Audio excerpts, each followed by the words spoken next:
नमस्कार दोस्तों, स्वागत है आपका अपने चैनल ज्ञान का भंडार में। रक्षाबंधन एक त्योहार ही नहीं बल्कि एक पर्व है। इस दिन बहन भाई की कलाई पर राखी रक्षा सूत्र बांधती है और उसके दीर्घायु, सफलता और सुरक्षा की कामना करती है और भाई बहन को जीवन भर उसकी रक्षा का वचन देता है। रक्षाबंधन त्योहार महेश एक त्योहार ही नहीं है बल्कि एक कवच है जो कि सदियों से चला आ रहा है। स्वयं भगवान भी इस रक्षा सूत्र से बंधे हुए हैं। श्रीमद् भागवत पुराण और विष्णु पुराण में एक कथा मिलती है। देवताओं और दानवों के युद्ध के समय इंद्राणी देवेंद्र की पत्नी ने इंद्र की कलाई पर रक्षा सूत्र बांधा था।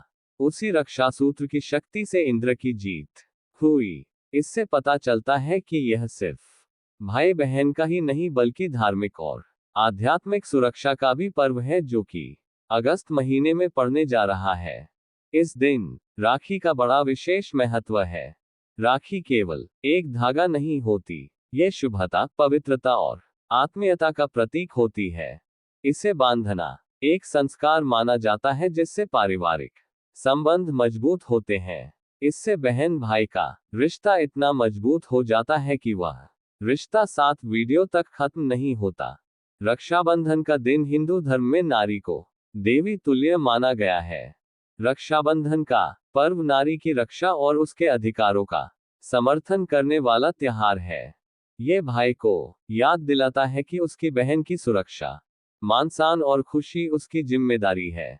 इस दिन बहन भाई की कलाई पर राखी बांधती है और भाई उपहार के तौर पर बहन को कुछ ना कुछ विशेष देता है। लेकिन जाने अजाने में कुछ महिलाएं राखी बांधने के लिए मायके तो जाती हैं, पर अपने साथ में एक चीज ऐसी ले आती है जिससे उसके भाई का तो सर्वनाश होगा ही, साथ में वह खुद अपने परिवार का भी सर्वनाश कर लेती है। रक्षाबंधन केवल एक पारिवारिक त्योहार नहीं, ये पूरे समाज में स्नेह, विश्वास और एकता का संदेश देता है।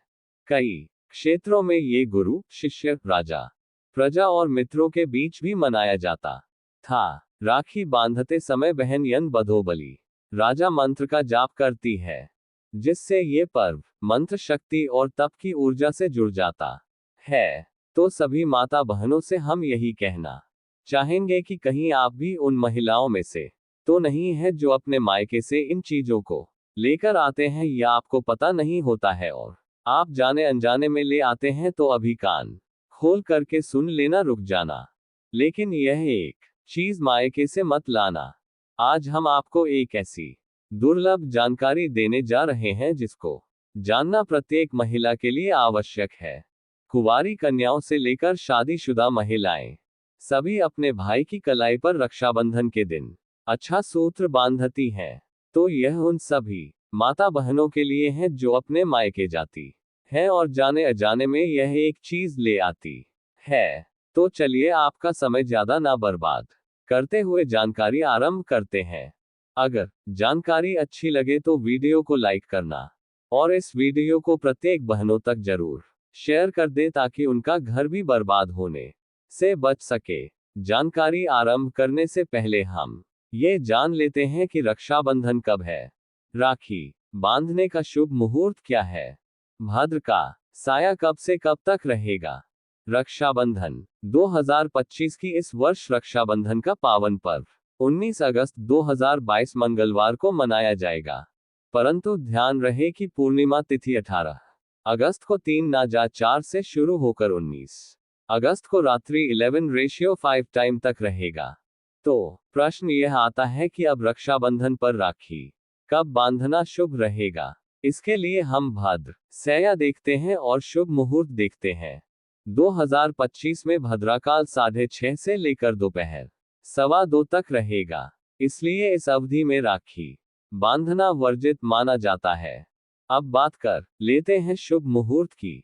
तो रक्षाबंधन के दिन शुभ मुहूर्त दोपहर 2:15 से लेकर 88 बजे तक रहेगा। इस दौरान रक्षा सूत्र बांधने से भाई की आयु, आरोग्य और भाग्य में वृद्धि होती है, इसलिए सभी माताएं बने शुभ मुहूर्त में ही भद्राकाल रहित समय में राखी बांधना शुभ होता है।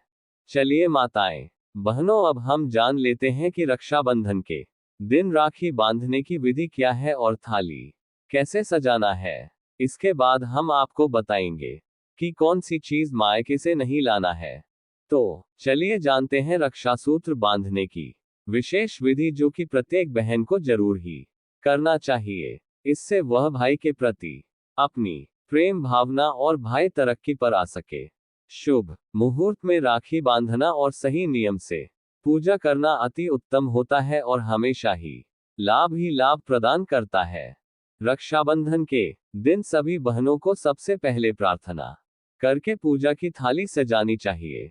रक्षाबंधन की पूजा थाली को बहुत ही श्रद्धा और प्रेम से सजाया जाता है, क्योंकि इसी थाली से बहन अपने भाई को तिलक करती है, आरती करती है और राखी बांधती है।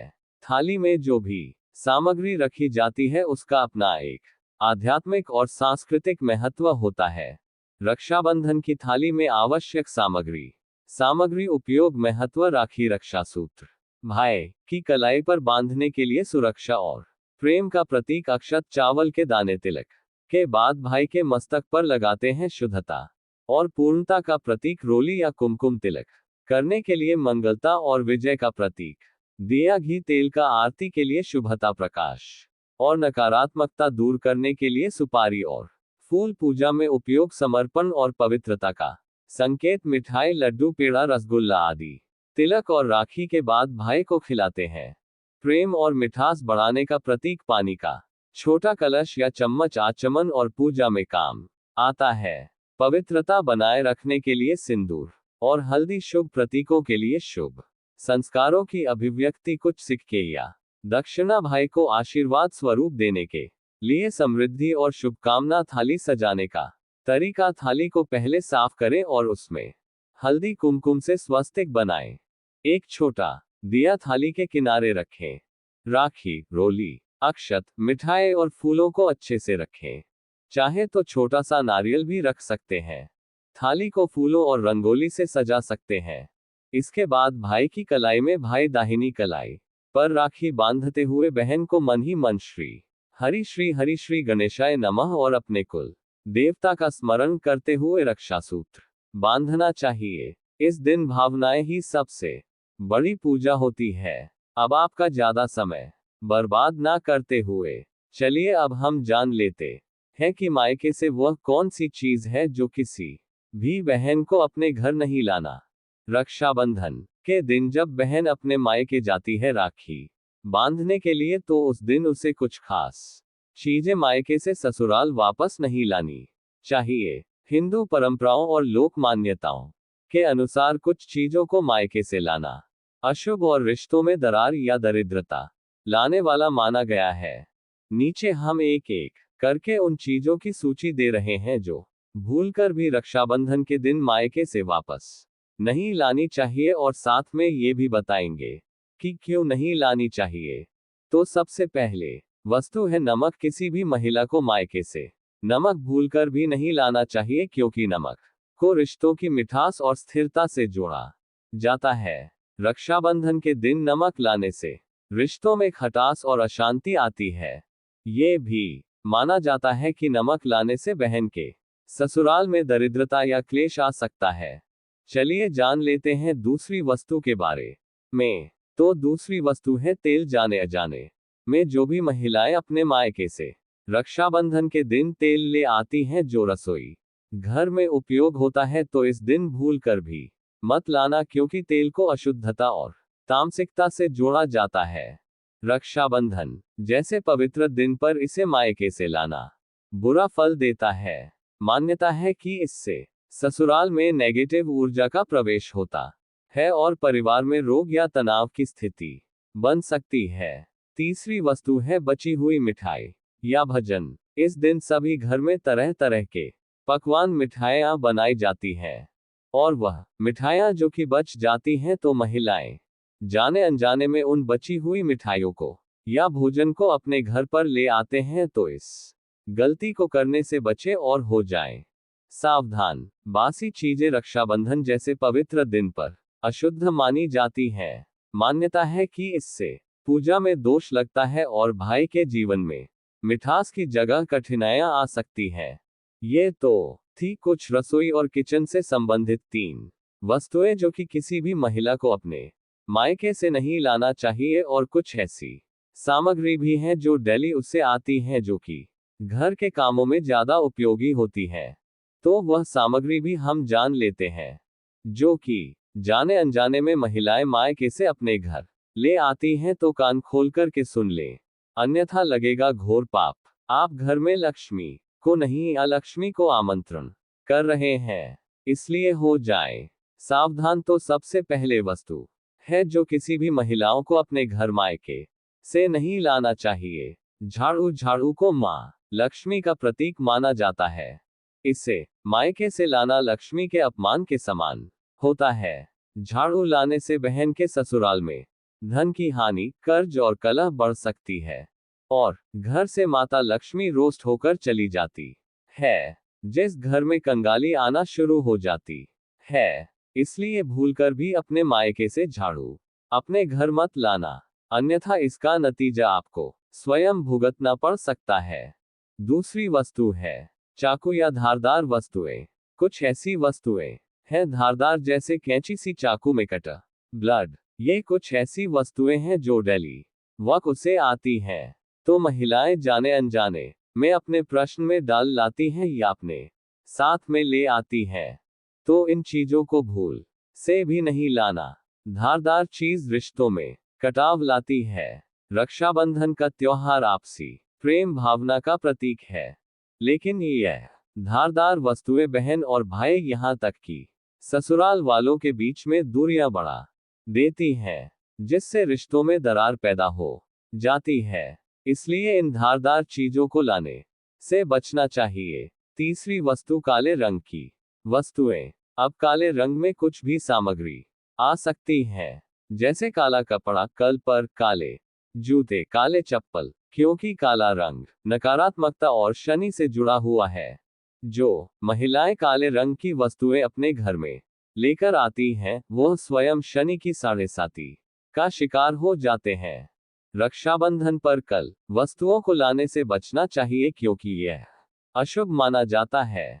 इससे भाई बहन और ससुराल वालों के बीच में समस्याएं आ जाती हैं और शनि की साढ़ेसाती का सामना करना पड़ सकता है। इसलिए काले रंग की चीजों को लाना सख्त मना है। अगर आप जाने अनजाने में ले आते हैं तो आप स्वयं अपनी बर्बादी का कारण बन जाते हैं। इसलिए इन बातों का ध्यान रखें। रक्षाबंधन का त्योहार एक बहुत ही धार्मिक त्योहार है। इस दिन किसी भी महिलाओं को कर्ज लिया हुआ सामान या फिर उधर की चीज मायके से भूलकर अपने घर में नहीं लाना चाहिए। कुछ महिलाएं होती हैं जो मायके तो जाती हैं तो वह मार्केट से कुछ उधर वस्तुएं ले आती हैं, लेकिन ये लाना बिल्कुल भी सही नहीं है। रक्षाबंधन के दिन उधारी या उधर लिया सामान वापस ले जाना लक्ष्मी का अपमान माना जाता है।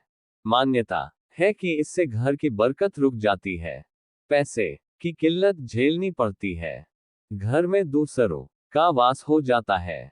इसलिए भूलकर भी मायके से कर्ज से ली हुई कोई भी सामग्री अपने घर लेकर नहीं आना है। कुछ महिलाएं होती हैं जो मायके जाती हैं और अपनी नंद या फिर अपनी मां के कुछ पुराने कपड़े ले आते हैं, तो इन कपड़ों को घर में लाना बहुत ही बड़ा अशुभ माना जाता है। पुराने कपड़े अशुभ होते हैं। इससे बहन के दाम्पत्य जीवन में तंगी या खाली है का सामना करना पड़ सकता है। इसलिए भूलकर भी किसी भी महिलाओं को अपने मायके से पुराने कपड़े नहीं लाना चाहिए। इसकी बजाय आप मार्केट जाकर नए कपड़े ला सकते हैं। अब कुछ माता बहनें ऐसी भी होगी जो हमारी इन बातों को हल्के में ले रही होगी कि यह सब तो बकवास है, क्योंकि उन्हें अभी वास्तुशास्त्र का ज्ञान नहीं है। जिस दिन घर में कलह, क्लेश और तंगी का सामना करना पड़ेगा, तब उन्हें अपनी गलती का पछतावा होगा। इसीलिए हम सभी माताएं बहनों से यही कहना चाहेंगे कि आप इस प्रकार की गलती ना करें, अन्यथा आप अपनी बर्बादी का स्वयं कारण बन सकते हैं। अब बात करते हैं कुछ ऐसे गुप्त और दुर्लभ उपायों की जो केवल रक्षाबंधन के दिन किए जाते हैं। घर में दरिद्रता का नाश करने हेतु रक्षाबंधन के दिन प्रातः काल लक्ष्मीनारायण की पूजा करें और घर के मुख्य दरवाजे पर गाय की घी का दीपक जलाएं। दीपक की लोग बाहर की ओर होनी चाहिए। ऐसा करने से दरिद्रता और ग्रह क्लेश हमेशा के लिए नष्ट हो जाते हैं। यदि भाई को बुरी नजर या शत्रु बाधा है, बहन को राखी बांधने से पूर्व 7 बार रक्षा सूत्र को भाई के सिर के चारों ओर घुमाकर उसे जल्दी हुई अग्नि में समर्पित करना चाहिए। यह उपाय नजर दोष, शत्रु बाधा और अचानक होने वाली दुर्घटनाओं से भाई की रक्षा करता है। संतान प्राप्ति हेतु कामना करती है। जिस भाई की शादी हो गई हो और उसके यहाँ कोई संतान पैदा ना हो रही हो तो बहन को रक्षाबंधन के दिन एक उपाय तो जरूर कर लेना चाहिए। तो उस रक्षाबंधन के दिन श्री कृष्ण और यशोदा माता की तस्वीर के समक्ष दीपक जलाकर 11 बार निम्न मंत्र का जाप करना चाहिए। AUM देवकी नंदन कृष्ण प्रचोदयात। यह एक छोटा लेकिन अत्यंत प्रभावशाली मंत्र है जो भगवान श्री कृष्ण की स्तुति और आह्वान के लिए बोला जाता है। मंत्र का अर्थ भावार्थ। हे देवकी नंदन श्री कृष्ण, आप हमें सत्य, धर्म, प्रेम और भक्ति के मार्ग पर प्रेरित करें और हमारा मार्गदर्शन करें। इसके बाद कृष्ण को मिठाई अर्पित करें। यह उपाय बहुत ही शुभ माना गया है। अब बात कर लेते हैं जिसके ऊपर काफी ज्यादा कर्ज है। तो कर्ज मुक्ति के लिए रक्षाबंधन के दिन बहन अपने भाई को राखी बांधने से पहले एक सिक्का हल्दी से पिला करके उसे चुपचाप भाई की जेब में रखते और मन ही मन कह रहे, विष्णु मेरे भाई को कर्ज से मुक्ति दिलाओ। यह उपाय है और आर्थिक संकट समाप्त होते हैं। दुर्भाग्य नाशक प्रयोग। यदि किसी बहन को प्रतीत हो कि उसका भाई बार बार असफल हो रहा है तो उसे रक्षाबंधन के दिन एक नींबू लेकर उसे पर काली स्याही से अपने भाई का नाम लिखना चाहिए और उसे 7 बार उसके ऊपर से किसी बहते जल में प्रवाहित कर देना चाहिए। पुराने समय में साध्वी और महिलाएं अपने भाइयों के लिए किया करती थी। पति की दीर्घायु के लिए जो बहाने विवाहित हैं वे रक्षाबंधन के दिन शिवलिंग पर जल चढ़ाएं और यह प्रार्थना करें, और हे नीलकंठ, जैसे आप कल को भी जीते हैं वैसे ही मेरे भाई और पतिदेव के लिए महादेव पर 5 बेलपत्र चढ़ाइए। घर के आसपास जो भी शिवलिंग का मंदिर है वहां पर आप 5 बेलपत्र चढ़ाएं। यह उपाय सौभाग्य और वैवाहिक सुख समृद्धि को बनाए रखना है। रक्षाबंधन के दिन यदि बहन दूर हो, यदि बहन किसी कारणवश राखी नहीं भेज पाई है तो वह पूर्व दिशा की ओर मुख करके दीपक जलाकर रक्षा सूत्र को श्री कृष्ण के चरणों में अर्पित करें और श्री कृष्ण से प्रार्थना करें कि मेरे भाई की रक्षा करें। ऐसा करने से दूर रहकर भी राखी का पुण्य फल प्राप्त होता है और श्री कृष्ण रक्षक बनते हैं। रक्षाबंधन का ये पर्व केवल एक दिन का उत्सव नहीं बल्कि आशीर्वाद है अपने भाई के लिए देती है। ये पर्व बताता है इसमें प्रेम की भावना एकत्रित हो जाए तो एक रेशम का धागा भी अधिक शक्तिशाली बन जाता है। इसलिए जब आप इस बार रक्षाबंधन मने तो केवल रस्म ना निभाएं, दिव्य कर्तव्य, एक आध्यात्मिक साधना और आत्मिक संबंध का उत्सव मन, क्योंकि यही वह पर्व है जिसमें एक बहन की प्रार्थना से मृत्यु भी पराजित हो सकती है। रक्षाबंधन का पर्व केवल ममता और भाई की जिम्मेदारी बंधी होती है, जिसमें बहन की निस्वार्थ ममता और भाई की रक्षा के प्रति निस्वार्थ भावना बिंदी रहती है। जैसे ही सावन का महीना अपने अंतिम चरण में आता है, हर आंगन में राखी की मिठास बोलने लगती है। हर घर में मैन तुलसी की पूजा के सॉन्ग। एक बहन की चिंता यही होती है कि इस बार अपने भाई को कैसी राखी, कैसे पूजा करूं कि उसका जीवन मंगलमय हो जाए। इस पर्व के दिन बहन का दिल भावनाओं से भरा होता है और वह चाहती है कि उसका भाई हर जन्म में सुखी रहे, स्वस्थ रहे, संकटों से मुक्त रहे।